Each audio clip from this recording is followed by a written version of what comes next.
नमस्ते दोस्तों, जय श्री राम। स्वागत है आपका मेरे YouTube चैनल में। आज हम बात करेंगे एक क्रांतिकारी दीदी की, जिनकी क्रांति से पूरी दुनिया में हाहाकार मच गया है। उन्होंने मोदी मोदी की तो औकात ही क्या है उनके सामने। मोदी की तो कोई औकात नहीं है। उन्होंने मोदी को, ममता दीदी को, सबको हड़का हड़का के काम करवा रही हैं। चलिए आइए उनके बात करते हैं। आपके स्क्रीन पर महिला दिख रही है, ध्यान से देखिए। उन्होंने 1 इंच का लाल टीका लगा रखा है, भगवा पहन रखा है, ताकि लोग उन्हें शुद्ध हिंदू कहें और उनकी वाणी पर संपूर्ण विश्वास करें। तो भक्तों, आपको उनके ऊपर 1% भी सवाल नहीं उठाना है। आसमानी किताब और इनकी वाणी कभी गलत नहीं हो सकते। अब आइए चलते हैं, देखते हैं मैडम जी कहना क्या चाहती हैं आखिर में। चलिए सुनिए। और केसरिया पहन के जो केसरिया वाले हैं उनकी पोल खोलती हूँ, ठीक है। लेकिन ऐसे बहुत लोग हैं जिनकी बातों पर आप ध्यान मत दीजिए।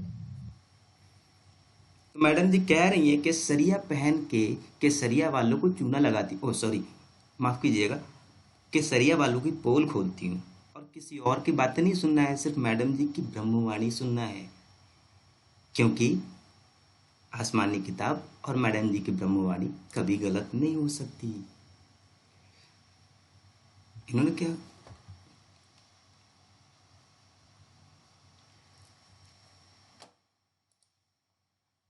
चलिए आगे देखते हैं कि मैडम जी की अगली क्रांति, मैडम जी क्या कहना चाहती हैं।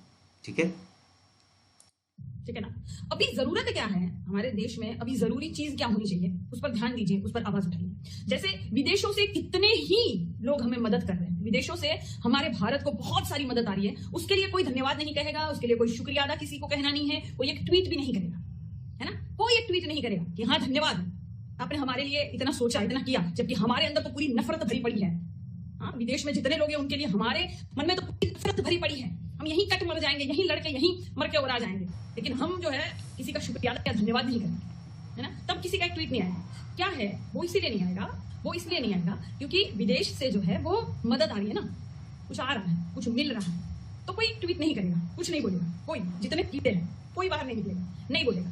अगर किसी ने लिख कर कुछ बोला तो ये लोग तुरंत तुरंत बाहर निकल के, ये हमारा अंदरूनी मामला है, तुम कौन होते हो बोलने वाले, हाँ तुम लोग कौन होते हो बोलने वाले, हमारा अंदरूनी मामला है, this is our India, who are you. तुरंत लिख के बोला ना सामने वाले ने, इसीलिए।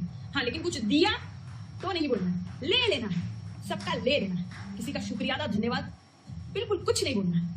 सब इतनी बेचारगी की नजर से देखते हैं ना। जो पहला भारत था हमारा, जिसको सोने की चिड़िया कहा जाता था, जिसका मान सम्मान था, इधर इस भारत को बेचारगी की नजर से सब देखते हैं। गुल्लक रखा हुआ है कि भारत के लिए इसमें दान डालना, हर कोई इसमें दान डालता है कि भारत को फिर भेजा जाएगा। सोचो, इतनी बेचारगी वाला भारत हमारा बना दिया, बना किसने दिया, तो किसको कहेंगे हम, है ना। सरकार किसकी है भारत में, राजा कौन है भारत का, तो किसको कहेंगे हम। नेहरू जी को जाके बोलेंगे क्या, मोदी जी को बोलेंगे नहीं तो क्या नेहरू जी को जाकर बोलेंगे, तो सारा सब कुछ अच्छा होगा। अब देखिए, मैडम जी को बहुत दुख हुआ कि भारत को बहुत से विदेशी मदद कर रहे हैं और भारत ने उनको धन्यवाद भी नहीं कहा, एक ट्वीट भी नहीं किया।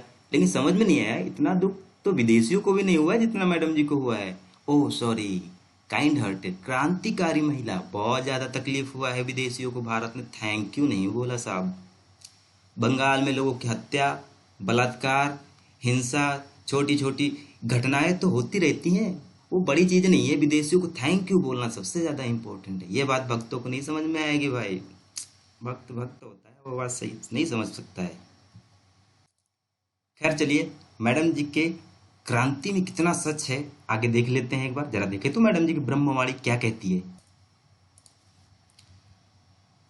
ये देखिए, 22 अप्रैल को प्रधानमंत्री मोदी जी ने ट्वीट करके अमेरिका के राष्ट्रपति बाइडेन को धन्यवाद कहा था। मैडम जी देख लेना, ट्विटर है ये, 22 अप्रैल, ध्यान देना। ट्विटर जानती हो ना, हाँ ठीक है। नेक्स्ट, ये देखिए, 24 अप्रैल को इंडिया ने लंदन को धन्यवाद ट्वीट किया। मैडम जी आप फिर से देख लेना। नेक्स्ट, 25 अप्रैल को इंडियन एम्बेसी ने सऊदी अरेबिया को धन्यवाद किया, जिसका लेख छपा है किसमें, बिजनेस स्टैंडर्ड में न्यूज छपी है, ठीक है। नेक्स्ट, ये देखिए, 27 अप्रैल को इंडियन एम्बेसी ने फ्रांस को धन्यवाद कहा। पढ़ लीजिए, ध्यान से पढ़िए। सब कुछ लिखा हुआ है, मुझे कुछ कहने की जरूरत नहीं है। मैंने जब देखा तो मेरा तो दिल दहल उठा। मैडम जी की क्रांति, इतनी क्रांतिकारी महिला। लगता है मैडम जी को झूठ बोलने की ट्रेनिंग दिल्ली वाले सर जी से दोबारा लेनी पड़ेगी साहब। सही नहीं चल रहा ये तो। वैसे भक्तजनों, मैडम जी से जरा पूछ के हमें बता देना कि जब अमेरिका ने भारत को वैक्सीन बनाने का मटेरियल देने से मना कर दिया था, फिर ये ज्ञान अमेरिका वालों को क्यों नहीं दिया मैडम जी ने। और हाँ, एनएसए अजीत डोभाल जी ने जब अमेरिका को अकेले खोपचे में ले जाकर समझाया था ना, फिर अमेरिका की हवा टाइट हो गई और भारत को सामान और मटेरियल देने के लिए राजी हो गया। और वो भी सिर्फ 2 दिनों के भीतर। लेकिन मैडम जी ने अजीत डोभाल जी के लिए एक शब्द नहीं बोला। ना ना ना, थैंक यू नहीं बोलना है भारत को, थैंक यू नहीं बोलना, भारत जाएगा थैंक यू बोलने। अब समझ में आ रहा है कि इतना थैंक यू ना बोलने से मैडम जी को इतना तकलीफ क्यों हुआ, इतना दर्द क्यों हुआ। क्यों तकलीफ इस बात से है कि भारत विदेशियों के सामने गिड़गिड़ा क्यों नहीं रहा है, विदेशियों के पैरों में नाक क्यों नहीं रगड़ रहा है, जैसा कि हमारे नेहरू चाचा और गांधी जी ने बनवाया था। हर चीज के लिए विदेशियों के सामने गिड़गिड़ाते रहे। और वो दिन याद नहीं है कि जब भारत को पाकिस्तान के बराबर औकात दी जाती थी। और हाँ, सोने की चिड़िया को लूटने का ठेका आपके गांधी परिवार ने लिया था। 7 सालों में सोने की चिड़िया समाप्त नहीं हुई, इसको समाप्त करने में 1000 साल लगे हैं, जिसमें गांधी का भी 70 साल है, गांधी परिवार का। मैडम जी ध्यान से सुनो, समझ में आई। अब आगे चल के देखते हैं कि क्या भारत ने सबसे लिया है। भारत भिखारी, भारत भिखमंगा है, कमाल है। चलिए आइए देखते हैं। ठीक है, ये देखिए, ध्यान से देखिए मैडम जी, आपके लिए नीचे हो डिस्क्रिप्शन में मैं लिंक डाल दूंगा। ये मिनिस्ट्री ऑफ एक्सटर्नल अफेयर, ये इंडिया का है, आपको दिख रहा है अशोक चक्र, ये इंडिया का है वेबसाइट। ठीक है, इसमें देखिए भारत ने इतने लोगों को मुफ्त में वैक्सीन बांटा है। आप काउंट करते रहिए, पहला, दूसरा, ये भी ध्यान देते रहिएगा, तीसरा, ये भी ध्यान देते रहिएगा, चौथा, और ये 5वें पेज तक। 5 पेजों में पूरी है, 95 देश है, और ये सारे लैक्स में है, टोटल लैक्स में इतने लाख वैक्सीन दिया है भारत ने। ठीक है, और हाँ, दुनिया में जितना भी पोलियो, मलेरिया, HIV ड्रग्स जाता है, उसका 90%, लगभग 90% भारत देता है। उसके बाद किसी भी देश में सूखा, बाढ़, भूकंप या कोई भी प्राकृतिक आपदा आती है तो उसके लिए भारत हमेशा खड़ा रहता है। इन विदेशियों ने हमें कोई चीज मुफ्त में नहीं दिया है, हम उनसे भीख नहीं मांग रहे, हमने उन्हें दिया है और फिर ले रहे हैं। लेने से पहले हमने पहले दिया था, कोई एहसान नहीं किए हैं। और फिर भी हमने ट्वीट करके कहा, अपनी जिम्मेवारी पूरी की है भारत ने। भारत को भिखारी कहने से पहले 100 बार सोचिए। आप जैसे लोग भारत को भिखारी नहीं कह सकते हैं। भारत ने जितना विश्व गुरु भारत है, भारत ने सबको सिर्फ दिया भी है, लिया है तो दिया भी है। भारत का खाकर लोग भारत को सिखाने लगे हैं कि किसको धन्यवाद बोलना है और किसको नहीं। मैडम जी पहले अपनी जानकारी बढ़ाओ, सिर्फ बोल देने से कुछ नहीं होता। आपके 2-4 चमचे, 2-4 छर्रे खुश हो सकते हैं। हर इंसान इतना मूर्ख नहीं होता, वो दिमाग लगाता है और इस्तेमाल भी करता है। कंगना से तकलीफ है, कंगना से तकलीफ। क्या है कंगना से तकलीफ? कि कंगना ने मोदी जी को ट्वीट करके कहा कि बंगाल मुद्दे पर एक्शन लीजिए, तो कंगना के ट्विटर हैंडल सस्पेंड कर दिया गया। और मैडम जी कंगना को ज्ञान दे रहे हैं कि अभी सबसे जरूरी मुद्दा है कोरोना। बंगाल में मारे जा रहे हिंदू या उनकी बहन बेटियों का रेप मुद्दा नहीं है। खैर चलिए, इनकी बात भी मान लेते हैं। चलिए मैडम जी की बात मान लेते हैं, क्रांतिकारी मैडम भैया, इनकी बात क्यों नहीं मानेंगे। आइए चलते हैं, देखते हैं नेक्स्ट। अब देख रही मैडम, यह है अमानतुल्लाह खान, आम आदमी पार्टी के नेता हैं, विधायक हैं दिल्ली से। इन्होंने क्या कहा, हमारे यति नरसिंहानंद जी की गर्दन काटने के लिए फतवा ट्विटर पर दिया था और हजारों लोग उस फतवे के समर्थन में नरसिंहानंद जी का गर्दन काटने के लिए, सरतन से जुदा करने के लिए नारेबाजी कर रहे थे। उस वक्त ये ज्ञान अमानतुल्लाह खान को क्यों नहीं दिया? उस वक्त कोरोना मुद्दा नहीं था क्या? बताइए। कुछ दिन पहले ये टीएमसी का नेता कहता है कि हम 30% इकट्ठा हो जाए तो 4 पाकिस्तान बना लेंगे, फिर 70% वाले कहां जाए? मतलब 30% मुसलमान इकट्ठा हो जाएगा तो 4 पाकिस्तान बना लेंगे। आपने इस पर कुछ ट्वीट किया, कुछ बोला, वीडियो बनाई, ज्ञान दिया?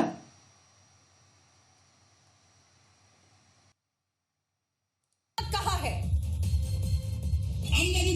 30% লোককে সারা ভারতবর্ষ 30% লোককে যদি একদিক করে দেয় 4-4টে পাকিস্তান তৈরি হবে। একটা পাকিস্তানের আমরা ভারতবর্ষে যতগুলো মুসলমান আছি সংখ্যা।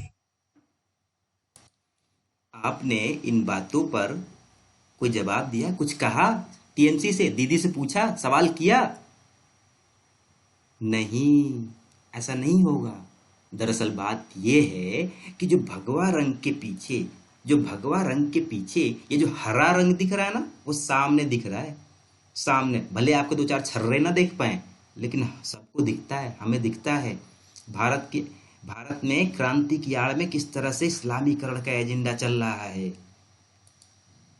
कपकपी आ जाती है अगर उनके बारे में बोलना हुआ तो। नहीं, आपसे मुंह से नहीं निकलेगा। क्यों? जितने सवाल करना है आपका हक है, कीजिए, लेकिन सिर्फ आपको सवाल करना है मोदी से, राज्य सरकारों से आपको सवाल नहीं करना है। और अगर हर काम के लिए केंद्र सरकार से ही सवाल होगा तो हर राज्य में ये जो मुख्यमंत्री कुल्ले टिका के बैठे हैं ना, उनको क्यों चुना है? हटा के बाहर कीजिए। फिर सवाल करने का आपको इतना ही शौक है ना, सवाल करने का, चलिए आपको हम सवाल दिखाते हैं। देखिए, ये है महाराष्ट्र, जहां पर कांग्रेस की सरकार है।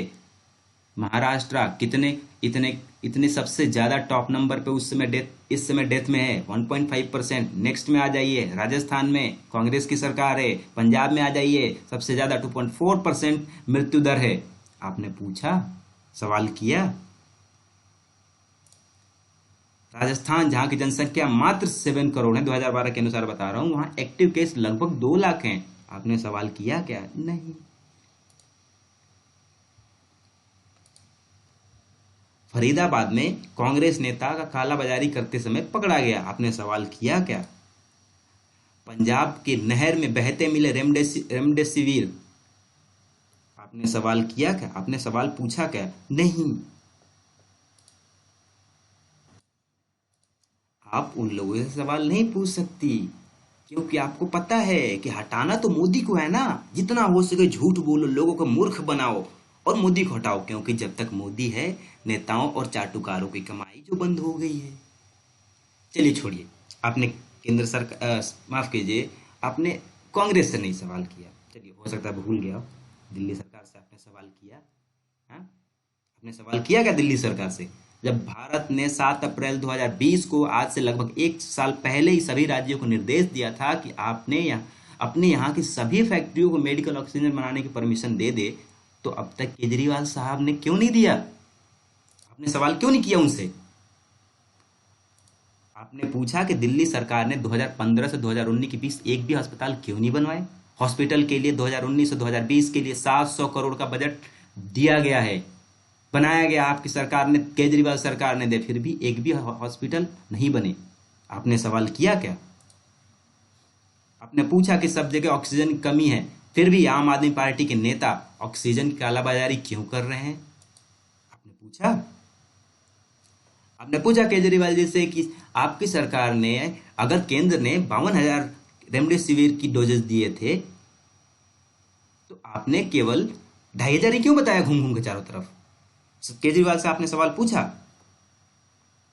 केजरीवाल से आपने सवाल पूछा कि कोर्ट ने क्यों कहा कि केजरीवाल की सरकार फेल है और तुम नहीं कर पाते हो, तो तुम्हें हटाकर जिम्मेवारी केंद्र को दे दी जाए? आपने सवाल किया कि लोग जान बचाने के लाले पड़े हैं, लेकिन केजरीवाल जी ने कोर्ट के जजों के लिए मुफ्त में 5 स्टार होटल में 100 कमरे क्यों बुक करवा दिए? क्या ये जजों खरीदने की कोशिश थी? आपने यह सवाल पूछा कि जब एक दिन में ऑक्सीजन प्लांट लगाया जा सकता है, तो दिल्ली सरकार ने क्यों नहीं लगाया? आपने सवाल पूछा कि केंद्र सरकार ने दिल्ली सरकार को पीएम केयर फंड से 8 ऑक्सीजन के लिए 200 करोड़ रुपए दिए थे, तो अभी तक सिर्फ एक ही क्यों लगा? आपने सवाल किया ये? केजरीवाल साहब ने एडवर्टाइजमेंट के लिए 3 महीने में 150 करोड़ खर्च किए। आपने पूछा कितने पैसों में? तो 45 दिनों का ऑक्सीजन 700 मीट्रिक टन हर रोज की दिया जा सकता है, 500 बेड वाला कोविड सेंटर बनाया जा सकता है, तो ये एडवर्टाइजमेंट क्यों नहीं दिया? क्यों दिया? माफ कीजिए, क्यों दिया ये एडवर्टाइजमेंट? क्या जरूरत थी? जितना में शोर मचा रहे हैं, हर टीवी चैनल पे आप आके दिख रहे हैं, तो इसके लिए आपको 150 करोड़ खर्चा कर लेते हैं कोविड सेंटर के लिए। सरकार के पास हर रोज मीटिंग उठा के आप कह देते हैं कि अरे साहब, हमारे पास तो ऑक्सीजन नहीं है, ऑक्सीजन नहीं है। ये नौटंकी चल रही है। आपने पूछा कि बाहर से ऑक्सीजन आ रहा है लेकिन उसे खोलकर बर्बाद क्यों किया जा रहा है। देखिए, दिल्ली सरकार का डीडीयू अस्पताल, जहां सुबह से ऑक्सीजन खोल के रख दिया जाता है ताकि ऑक्सीजन को बर्बाद किया जा सके। आपने पूछा कि केजरीवाल के करीबी नवनीत कालरा के पास इतने ऑक्सीजन सिलेंडर कहां से आए जो कालाबाजारी हो रही थी। आपने पूछा कि पूरे भारत में ऑक्सीजन कमी है, केजरीवाल सरकार को 900 मीट्रिक टन ऑक्सीजन क्यों चाहिए जबकि जरूरत है मात्र 450 मीट्रिक टन की। वीडियो देखिए अगर आपको नहीं पता है तो।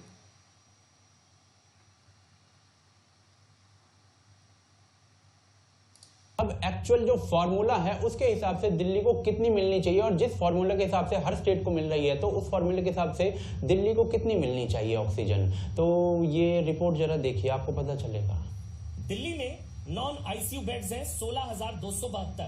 रीना जी गलत हो तो सही कीजिएगा, 16,272। सेंटर के फॉर्मूले के हिसाब से 50% ऑफ दीज इनको ऑक्सीजन की जरूरत है, तो 50% हुए 8,136। ठीक, और सेंटर के फॉर्मूले के हिसाब से नॉन आईसीयू बेड्स को चाहिए 10 लीटर पर मिनट ऑक्सीजन। तो जब आप 8136 को मल्टीप्लाई करेंगे 10 से तो वो होगा 81,360 लीटर। अब 24 घंटे की कैलकुलेशन करेंगे तो 81,360 multiply by 60 multiply by 24, 60 minute और 24 घंटे, ये हो गया 11,71,58,400 लीटर। जब इसको कन्वर्ट करेंगे तो ये हो गया 152 मीट्रिक टन। रीना जी आपके सेंटर के फॉर्मूले के हिसाब से 152 metric ton non ICU beds. इसी तरह आईसीयू बेड्स है 5,866। 5,866 केंद्र के हिसाब से, फॉर्मूला के हिसाब से 24 लीटर पर मिनट चाहिए। जब यहां आप कैलकुलेट करेंगे ऐसे ही तो वो जो पहुंचता है वो पहुंचता है 263 मीट्रिक टन। तो आईसीयू नॉन आईसीयू को मिलाकर होता है रीना जी 415 मीट्रिक टन। ये केंद्र के फॉर्मूले के हिसाब से 415 मीट्रिक टन, यानी कि जितनी ऑक्सीजन की रिक्वायरमेंट है उससे कई गुना ज्यादा डिमांड की जा रही है, मांगी जा रही है अरविंद केजरीवाल की सरकार के द्वारा। पर क्यों? तो जी जरा ये देखकर देखिए, दिल्ली के अंदर जो लोग पुराने ऑक्सीजन रिफिलिंग स्टेशन चला रहे हैं वो बंद किए जा रहे हैं, सील किए जा रहे हैं केजरीवाल की सरकार के द्वारा। ऑक्सीजन गैस बनाने वाले जो प्लांट्स हैं वो भी क्लोज किए जा रहे हैं। ये आप नांगलोई का एग्जाम्पल देख सकते हैं। वहीं आम आदमी पार्टी के एमएलए जो हैं वो ऑक्सीजन फिल भी कर रहे हैं लोगों के लिए, जमाखोरी करके, और कॉन्सेंट्रेटर्स की कालाबाजारी भी कर रहे हैं। तो जी जो ऑक्सीजन है ना वो एक्चुअली में यहाँ पर जा रही है आम आदमी पार्टी के एमएलए के पास, और वो बन रहे हैं लोगों के मसीहा। दूसरी तरफ पेशेंट रो रहे थे तो फिर मोदी का नाम लगा दो कि भाई यहाँ से ही ऑक्सीजन नहीं आ रही है आपके पास। तो ये बात हम दावे के साथ कैसे कह सकते हैं? तो जी दिल्ली के अंदर ना शुरुआत से ही 700 मीट्रिक टन की डिमांड थी ऑक्सीजन की, लेकिन केंद्र सरकार ने 5 मई को 730 मीट्रिक टन जो थी वो सप्लाई कर डाली। लेकिन केंद्र सरकार का दिमाग थोड़ा ठनका तो उन्होंने कहा दिल्ली हाई कोर्ट में जाकर कि हमें ना दिल्ली के अंदर जो ऑक्सीजन की सप्लाई की जा रही है उसका ऑडिट करना है कि ये ऑक्सीजन जा कहां रही है। और ये सुनते ही दिल्ली सरकार ने इस ऑडिट का विरोध कर डाला और कहा कि जी कोई ऑडिट नहीं होना चाहिए,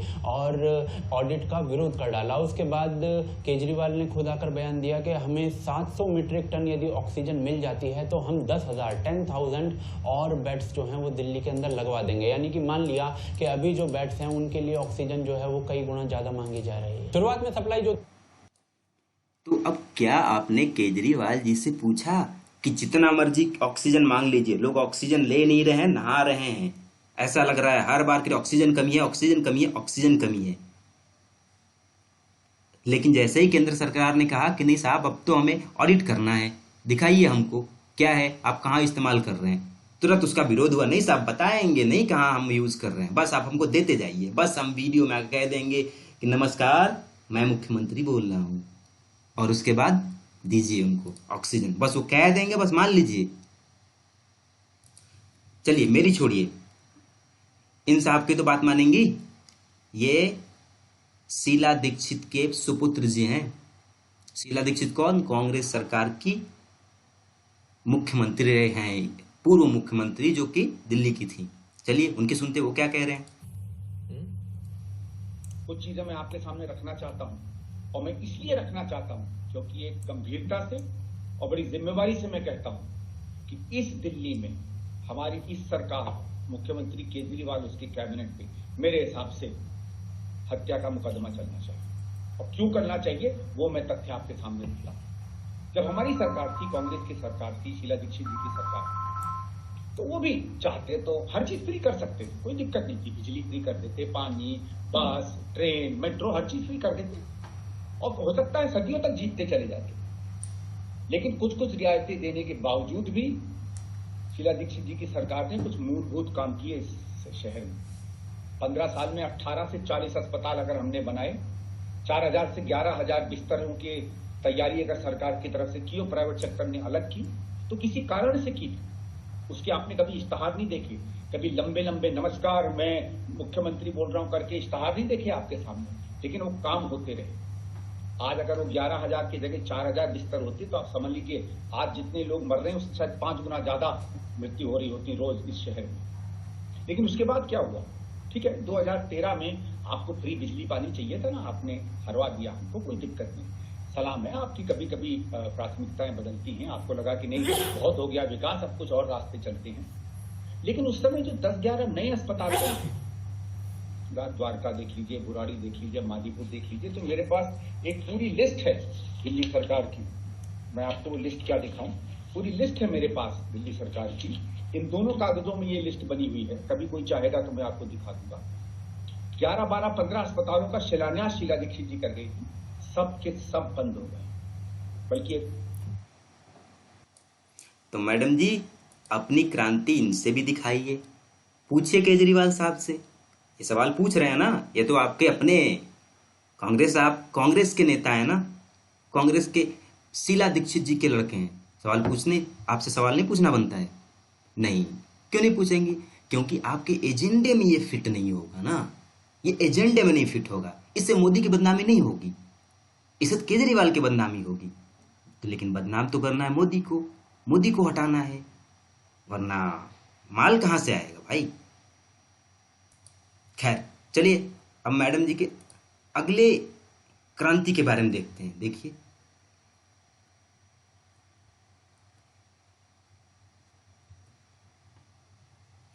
देखते हैं मैडम जी क्या कह रही हैं। सब लग गए थे ना, तो बहुत बुरा लगा होगा कि अरे बाप रे, इतनी मेहनत के बाद हार तो नहीं सकते हम, तो चलो दंगाई करवा दो,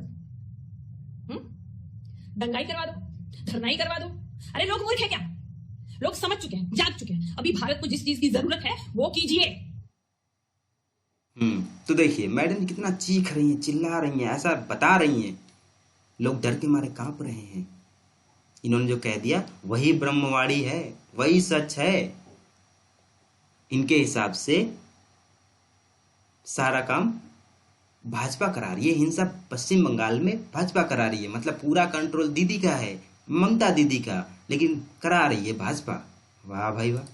चलिए आइए आगे देखते हैं।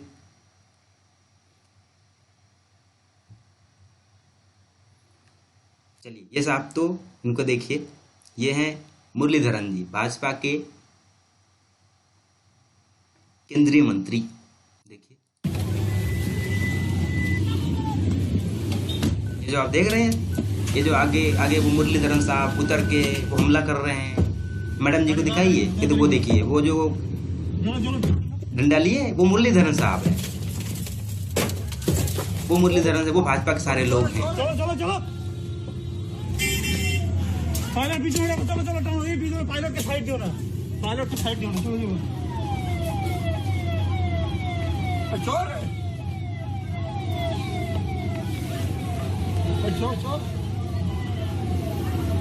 पायलट बीच में रखूं, पायलट अरे चलो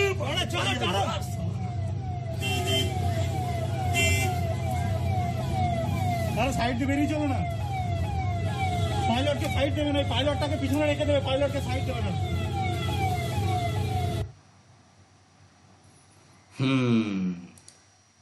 तो इसका मतलब मैडम जी ये हिंदी में कहना चाहती हैं कि भाजपा के मंत्री मुरलीधरन जी बंगाल गए, अपनी गाड़ी से उतरे, अपनी गाड़ी पे खुद हमला किया, उतर के मारा भी, और फिर वापस आ गया, बोले कि अब नहीं जाऊंगा बंगाल। चलिए अब इनकी भी देख लेते हैं। এদিন আসলো বাবু এইখানে আধার কার্ড আই কার্ড এদের কাছে করলো এখন আমাদের আসছে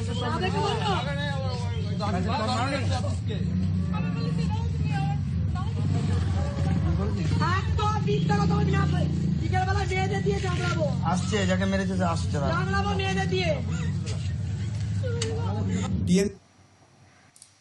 हाँ, तो इसमें आप जो लड़की और उसकी माँ देख रहे हैं, ये दोनों पागल हो गए हैं। अपने आप वो सब उठक बैठक कर रहे हैं पूरे बीच बाजार में कान पकड़ के।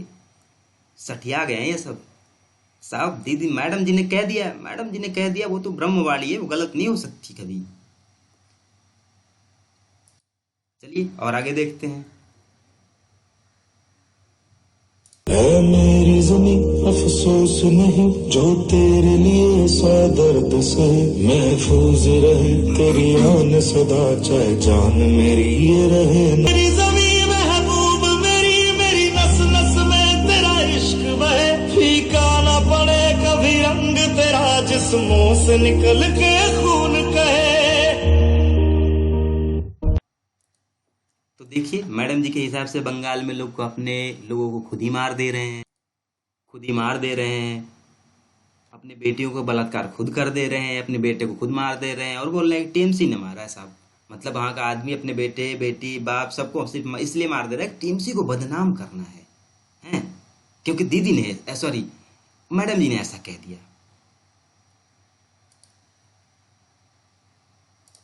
আগামী দিন তো আমরাই থাকবো, তখন আমরা দেখে নেব, ভোটের পরে তো সব পালাবে, তখন বলবে আর কিছুদিন সেন্ট্রাল ফোর্সকে রেখে দাও, আর কিছুদিন সেন্ট্রাল ফোর্সকে রেখে দাও যেন আমাদের বাঁচিয়ে দেয়। তারপর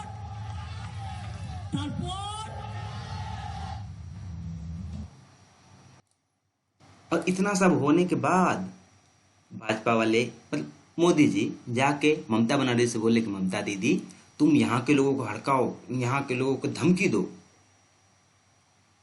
कि सेंट्रल फोर्स की जान चली जाएंगी उसके बाद मैं मार दूंगी। और दीदी ने तुरंत कह दिया, धमकी दिया।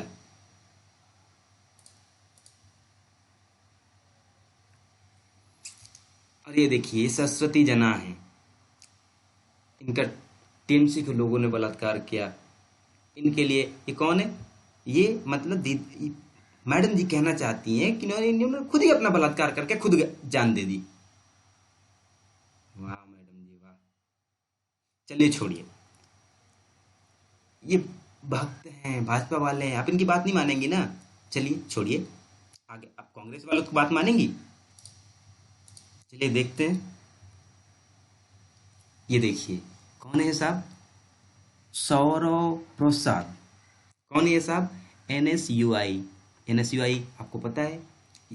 एनएसयूआई कांग्रेस की संस्था है। आप देखिए राहुल गांधी के साथ इनकी फोटो भी लगी हुई है, आप देख भी सकते हैं। ये देखिए साहब को देखिए क्या कह रहे हैं ये।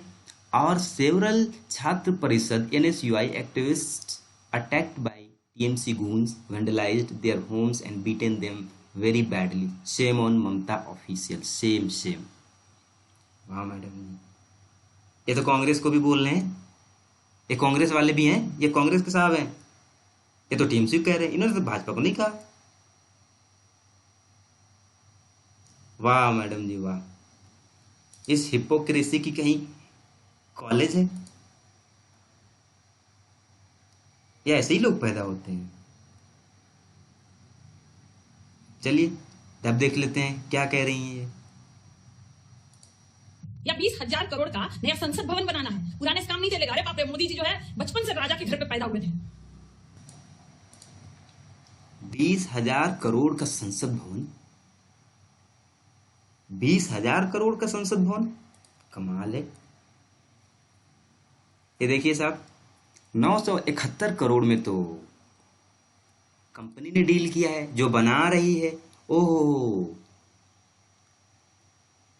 मतलब कि मैडम जी के कहने का मतलब है कि जो कंपनी बना रही है उसने 971 करोड़ लिया है, लेकिन मैडम जी के खाते में 20,000 करोड़ डाला है। वाह भाई वाह। इतना सफेद झूठ बोलना, लोगों को मूर्ख बनाने का काम तो आजकल दिल्ली के सर जी ने भी छोड़ दिया है।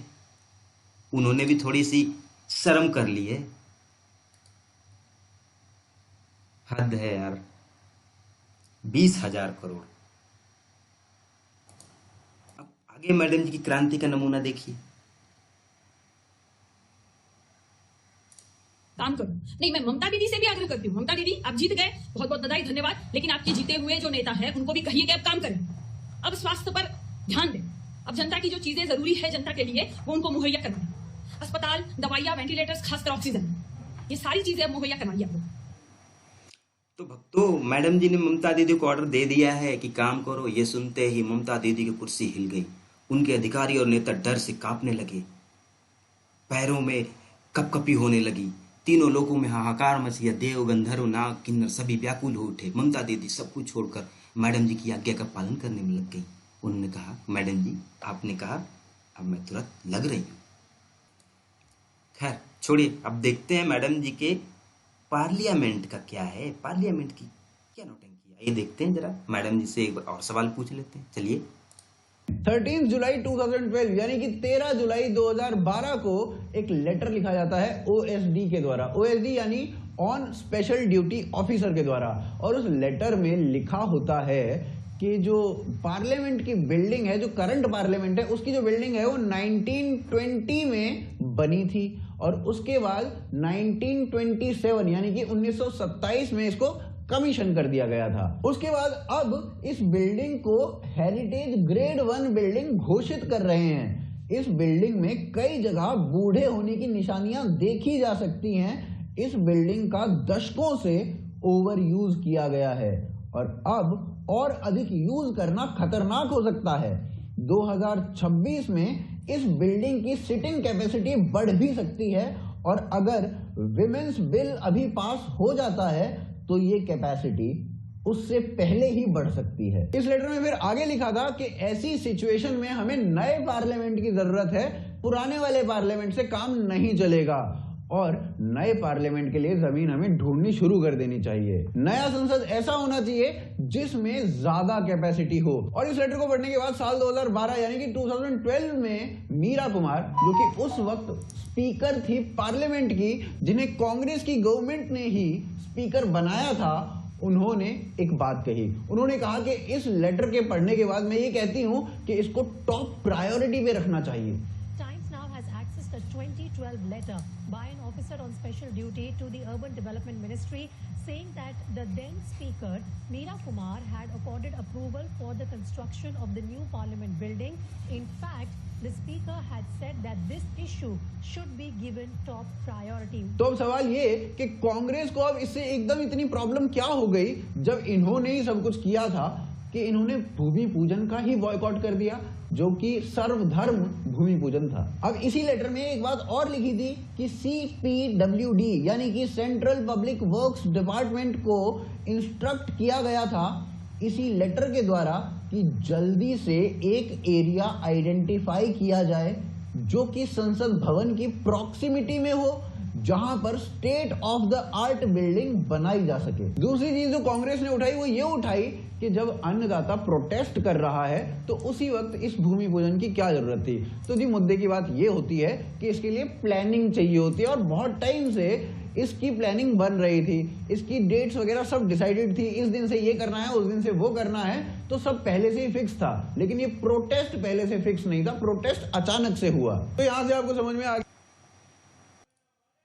अब ये देखने के बाद एक छोटा सा सवाल मैडम जी से है कि मैडम जी, जिस बिल्डिंग को 2012 में आपकी कांग्रेस सरकार ने टॉप प्रायोरिटी में रखा था वो आज तक नहीं बना था, तो इस सरकार ने कंपनी को पहले पैसा दे दिया था, अब उसे रोक दें और मान लो पुराना संसद भवन हो सके गिर जाए, क्योंकि ऑलरेडी उसको बहुत ज्यादा यूज किया गया है, और कोई घायल हो जाए, तो आप ही यहाँ पर आके वीडियो में चिल्लाओ चीख रही होंगी कि हाय मोदी ने मार दिया, मोदी जल्लाद है, मोदी खूनी है। फिर आपके जो विदेशी चाटुकार हैं उनके लिए बड़ा दर्द है, जिनके लिए आपको बड़ा दर्द है, वो अपने अखबारों में मोदी को फासिस्ट घोषित कर देंगे। और यही तो आपको चाहिए, जितना हो सके मोदी को बदनाम करो, चाहे अगर मोदी अच्छा करे तो भी बदनाम करो, बुरा करे तो बदनाम है ही। चलिए खैर, आपने मोदी से सवाल पूछा था ना, क्या किया, चलिए आइए आंखें खोल कर देखिए। ये देखिए, ये है जो मोदी ने किया है, किस चीज के लिए, कोविड के लिए। पढ़ लीजिए इसको, मैं पढ़ के नहीं सुनाऊंगा, आप खुद पढ़िए क्या लिखा है। एक कोविड से 19 टेस्टिंग लैब, बहुत सारी चीजें हैं। और फिर अगला है, ये भी देख लिए कि मोदी ने क्या किया है इतने सारे लोगों के लिए। ठीक है, तो किसी को ज्ञान देने से पहले खुद को ज्ञान होना ज्यादा जरूरी है। यह हमारे वेदों में कहा गया भाई। और हाँ, मैडम जी को कंगना से बहुत ज्यादा तकलीफ है, तो मैडम जी को आखिरी में चलते चलते एक फ्री की सलाह है। शीशा लीजिए और उसमें खुद को देखिए कि कंगना के सामने आप कितने पानी में हैं।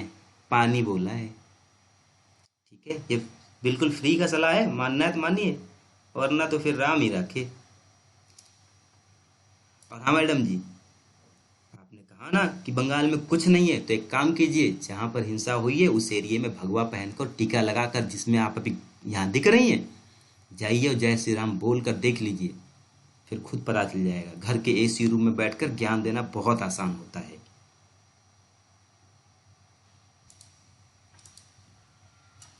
तो भक्तों, ये वीडियो मैडम जी और उनके छर्रों तक जरूर पहुंचा देना, और ये वीडियो को जितना हो सके लाइक करें, शेयर करें, और चैनल को सब्सक्राइब करना ना भूलें अगर आपने देखा है तो, क्योंकि मैडम जी तक ये बात पहुंचने तो चाहिए ना भाई।